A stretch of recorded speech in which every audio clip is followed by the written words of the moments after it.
On Friday, we had these filled in. You guys, if my function, so my position, just the quantity of, right, is not changing, what would be its slope? 0. Right? What if my function is increasing? What would be its slope? Great. And decreasing? Less than. Here we go. B prime is 6. You guys, and just a reminder, this is the context, if you will. The bakery. We're talking about Dan the baker. Opens at 7 a.m. And the number of people in the bakery was B. Yes. Is that F prime, or F double prime? F. Number of people is just F, right? And look what they asked. They said, is the number of people increasing or decreasing? Well, to figure out if a quantity is increasing or decreasing, let's go find that derivative, which we did, and we got a negative. So therefore, it's going to be decreasing. It's a Monday.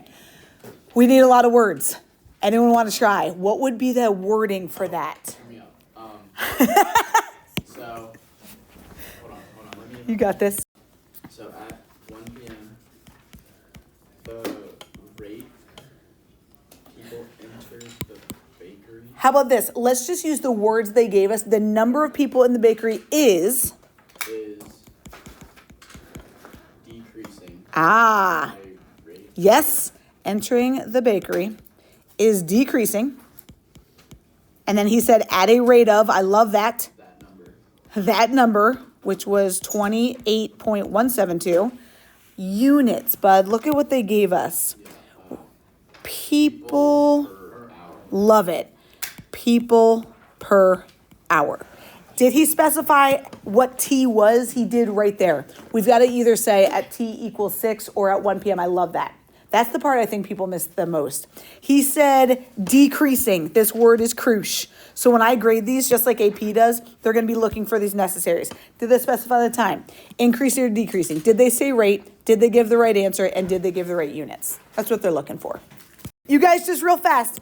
If we're talking about the number of people at a soccer game, figuring out it's determined by the rate that they enter the stadium versus the rate that they leave, right? That's going to help us figure out how many people are there. Just volume of water in a tank are things that we're going to be talking about. So to find out whether a quantity is increasing or decreasing, compare the rates in and the rates out. Okay, peeps. So let's talk about penguins.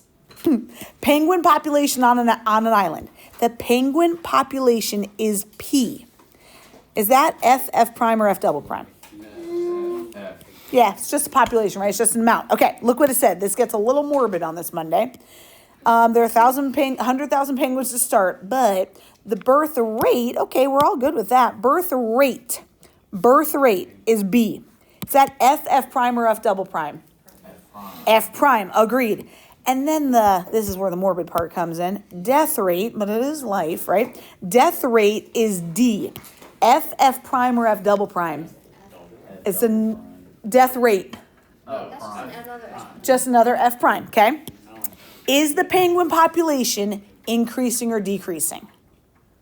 How are we going to figure this out? F prime of both, and then find the difference. Plug it in and see if the... Do we want B prime of 5 or just B of 5? Agreed. They already gave us the rate. If my B of 5, if my rate is positive, that means they're increasing. If my rate is negative, that means that they're decreasing. So let's go find B of 5. But I think that's very mislead. That can be really hard because we're like, ooh, we want that rate. But it's really important to remind ourselves they gave us that rate. So I really think it's important. Circle them, draw the arrow. Circle them, draw the arrow so that we know what we're dealing with. All right, grab those calculators. Go find B of 5 for me. B of 5. Agreed. 1,349.859. She gave me 3 decimals, and I love it. My death rate, again, a little morbid. Thanks. 412. And you find the difference, yo. 180. Hey, we could, but if my birth rate is greater than my death rate, we're increasing. Do we think that the penguin population is increasing or decreasing? Yeah. So let's go ahead and say penguin population is increasing is what I'm hearing. Because, guys, a couple different ways we could say this. And we could go as wordy as we want. Me as a student, I'd probably choose words. Me as a teacher, I'm probably going to use symbols. Do you agree because the birth rate is greater than the death rate? Ah, there's the symbols. You can say because the birth rate is greater than the death rate at t equals 5. Or you could just say b of 5 is greater than d of 5. That handles the birth rate context and the t equals 5 context. Here we go, you guys. Okay, the rate of people entering a museum, right here. The rate of people entering the museum is M. You agree M is the rate. I love it. And they said hours after the museum opens. Okay, the graph of M is shown below. So I think it's kind of important. I say let's go let ourselves know that's M. And maybe you even let yourself know, dude, that's the rate. Like we're just putting all the facts in front of us. Starting at 1 o'clock, people leave the museum. The museum opened at noon, I think. No, I don't even know when it opened. Okay. They leave the museum at a constant rate of 45 people per hour. Okay. You guys, find M prime of 3. I realize your graph would not have copied well. Love it. Just so you know these units down here, this just goes by ones on the x-axis, and it goes by 20s on the y-axis. So when they ask for M prime of 3, and I don't have M, all I have is a graph. M prime is just the slope. It's just the change of y over change in x. At 3, what do we think we're rising and running? 20 over 1. Up 20 over 1, right? I got you, Kyle. We're rising 20, running 1. Here's my question. You guys told me M was a rate. We just found M prime. We just found the acceleration. What are my units going to be? Because look what they said. Nice, you guys. M was people per hour. So M prime is going to be people per hour squared. Good job. You guys, you're paying attention to these words. That's good. We've got to interpret our results. What are we going to say? If I'm talking per hour squared, how many times do I need the word rate in my explanation? I need it twice. What do we want to start with? The rate of people entering the museum is increasing at the rate of time. Exactly, Seamus. The rate of people entering the museum. You guys, did we get those words from right here? The rate of people entering the museum. I love to use the words that they gave me. You know what I mean? The rate of people entering the museum is doing what? Increasing at a rate of. Is increasing at a rate of. Wait, when we have to see people entering the museum per hour is increasing? That's okay. They're okay with the less. Yep. Good question though. I didn't know if you had to be super. Thank you.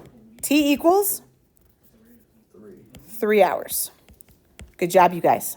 Check this. Don't forget, people leave the museum at a constant rate of 45 people per hour. And look what they're asking in part B. What is the rate of change of people at the museum at t equals 4? Probably 45. Well, that's the rate that they're leaving. Close. What do we...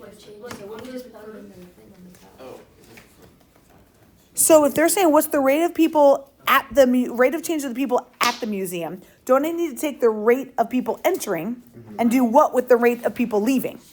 Agreed. Could I find the rate? Let me show this here. The rate that they're entering is M. At t equals 4. So I just need M of 4 to tell me the rate that they're entering at that time. 45. M of 4 is that point, boom. That's the rate that they're coming in at t equals 4. You agree is 80 people per hour. The rate that they're leaving at that time and at any time is 45. So what are we going to do now? Exactly. 80 people per hour minus 45 people per hour. The only reason I'm putting my units here, you do not need to, is to help you with my final answers, units. What's 80 minus 45? 35. What do you think my units would be?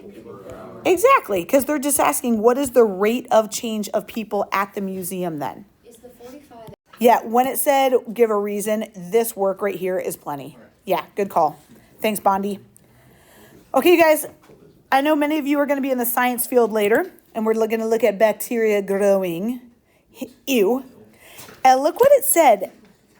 It grows in a number according to this. That's F. That's just F, which I think is a little misleading because they say growing, but this is just a number. This is just a quantity of bacteria, okay? And it says find the rate at which the population is growing.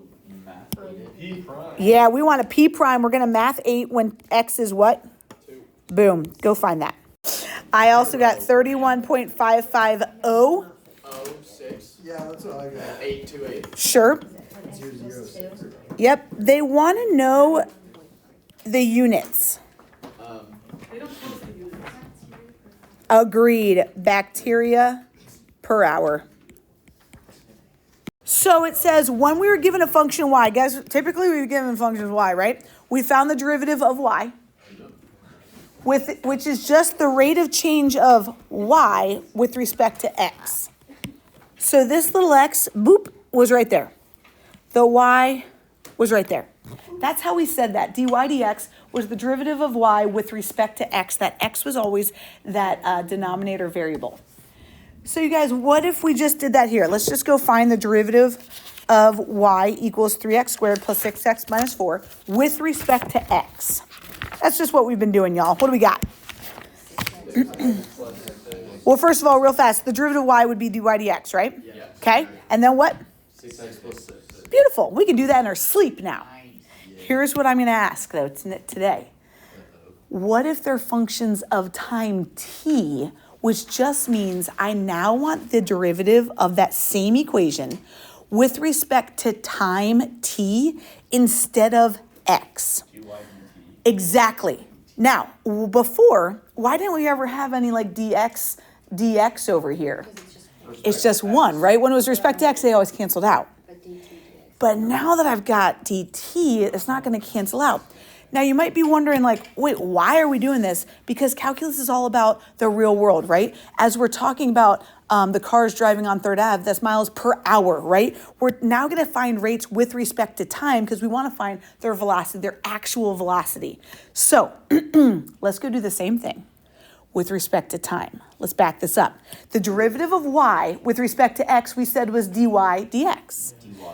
Now it's just dy dt. You got this, you guys. This is just going to be dy dt.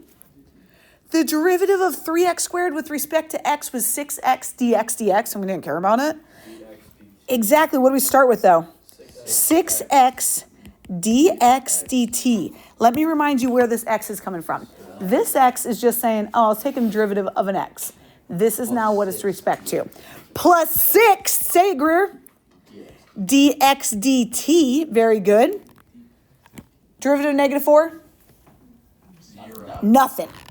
Awesome, you guys. Whew. So now, again, now we're really going real world, okay? No, we're done. This is all I just want us to practice this dx dt stuff today. A rectangle is undergoing some changes to its length and width. My rectangle might be growing length, width, or just in general, right? Find the equation that relates how the perimeter of a rectangle is changing over time. You guys, we got lengths and widths, right? Anyone remember the equation of perimeter? Length times width Is area. plus width. Square times 2. L2W. Woo! So, if we know this is perimeter, and I want to find out, hey, how is this perimeter changing over time? We got to go find these rates. We got to go take this derivative. People, you can do this. The derivative of perimeter, the derivative of p with respect to time would just be dp dt. You got it. Derivative of 2L. 2. DL DT. You got it. Oh, wow.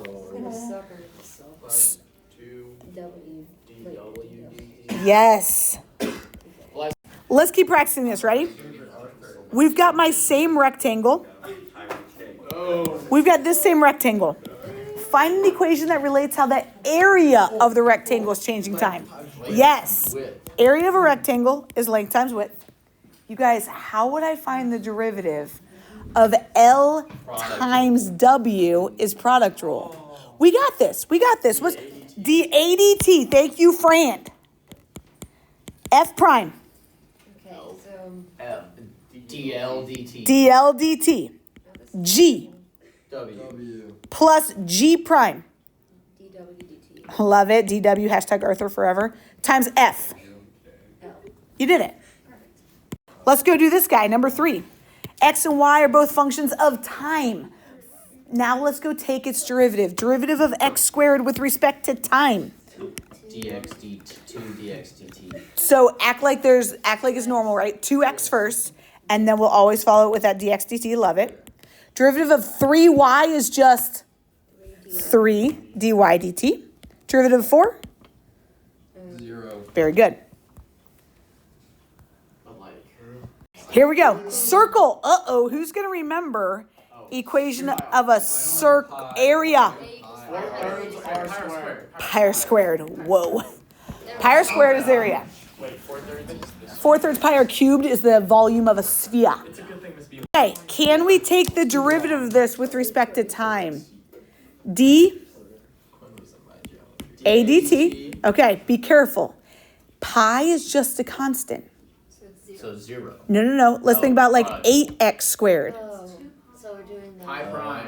Wait, 2 pi. 2 pi. 2 pi r times r. DRDT. Or what? One. Okay, let me back this up. Ready? Let me back this up. Is this a chain? It's just like saying Wait. 4, so it's the same thing. If this pi was an 8, wouldn't that be 16r? Would be that derivative. So we just multiplied, and that's why I just did 2 pi instead of 2 times 8. And then took my exponent down by 1, and then times the derivative of r. It's going to be dr dt. So now let's put this into what, how, who's, how do we use this? Here we go, people. We're going to just do 2 problems just so that we start block day real fast. Heating a plate. When a circular plate of metal is heated in an oven, its radius is increasing at a rate of 0.01 centimeters per second. Do you agree, like as we're heating things up, they do expand, right? Okay, so this is where that real world comes. And you just said that's a velocity. Agreed. At what rate do they want another velocity? Yes. Is the area increasing when the radius is 50? What is area of a circle? Okay, here's what I need us to do with related rates. Extract the given info. My girl, Soph, said radius is increasing at this rate. What we need to do is you agree that's going to be dr dt since radius is rate. So you want to write that out. You're going to say, okay, dr dt was 0.01. What other info did they give us? They gave us The radius. radius is 50. So are we cool with just saying r is 50? And then what do they want here? What rate is the area increasing? What do they want? What rate? So they want a prime of the area. They want D. Agreed. That's what they want. That's what they want. Or a question mark is sometimes what I put right here because we don't know what this is yet. You guys, we know area is pi r squared. If we want dA dt, don't we need to go take this derivative? Yes. Okay, the derivative, dA dt, is 2 pi r, careful, dr dt. So 2 pi. And now all we got to do is plug and chug. What's my r? 50. What's my dr dt? 0.01. Perfect. You guys without a calculator. What's 2 times 50? 100. What's 1/100th of 100? 1. 1, what am I left with? Pi. 1 pi. And it says, at what rate is the area increasing? Area is always what units? This room is, say, 80 blank feet. Square feet. So if they're saying that the rate that this radius is changing is centimeter per second, but we're asking what's the rate of change of the area? Pi centimeters squared. Oh, that's Centimeters squared per second. Per second. Last one. Okay, it says, hey, we got this equation about W here. It says x is decreasing at a rate of 1. Do I say x equals 1, x equals -1, dx dt equals 1, dx dt equals -1? dx dt. And if it's decreasing, we're going to say -1. We're extracting some info so the plug and chug is easier later. It says, okay, y is increasing at a rate of 4. As soon as they say rate, we say dy dt. If it's increasing, we say in 4 or -4. 4. At what rate is w changing? We're looking for dw dt, and I might just say want or a question mark. We don't know what that is. The moment that x is 6 and y is 20, I'm just going to write that off to the side. X is 6, y is 20. Now I've got all this stuff ready for me to plug and chug. I need to go back to my original equation, though. I'm going to bring that down real fast. W equals x squared y. Yes, it's got to be product rule because you agree they want dw dt. We got to go take a derivative here. So the derivative of w with respect to time is dw dt. Graham said product rule, and you're absolutely right. Derivative of x squared with respect to time. Oh my gosh, you guys are so good. That right there is f prime times g. Good. Plus g prime times f. Beautiful. And now we just plug it in because we've really pulled out the important stuff. Do we know what dw dt is? No. We don't. That's what we want. So I'm just going to say, all right, dw dt is 2 times my x. What's my x? 6. What's my dx dt? What's my y? 20. Plus dy dt, 4 times my x 6. squared. This would be non-calc. Ugh. That's fine. He says that's fine. I love that attitude, Graham. -12 times 20. -12 times 20. Think about that as -2 times, I'm sorry, -12 times 2. -240. -24, throw a 0 on it, right? -240. 4 times 36, this was me off to the side. 4 times 36. 6 times 4, 24. Carry that 2. 4 times 3 is 12. Add that 2. Can't you just do like 30 times 4 and then 6 times 4? Totally. Okay. Yep, perfect. Oh, I hate math. 120 plus. I got negative. So, Say that to math. I'm so bad. so your homework is to finish page 5 and all of page 6. I'm here to tell you, go flip. I'm sorry, on page 5. No, I'm sorry. On page 5, my answers are wrong. On page 5, my answers are A and D. They need to be A and D. My bad. My bad. Homework is pages 5 and 6. Answer key is on Schoology.